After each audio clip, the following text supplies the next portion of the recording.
Hello, my name is Moises Reyes.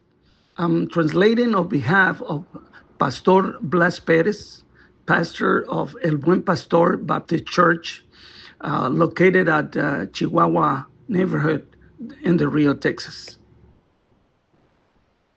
Last night around 3:30, uh, a thunder light struck my house.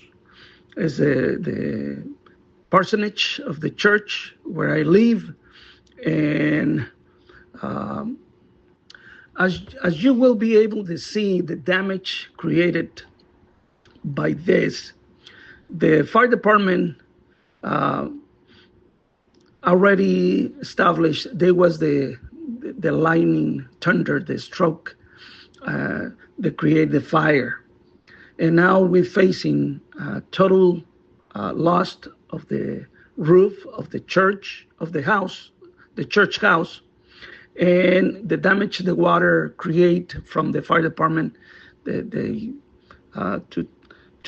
suffocate the fire.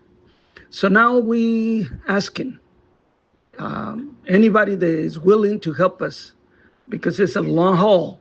What is ahead of us? Um, uh, the damage is extensive, as you will see in the pictures and the video, and we asking for your help.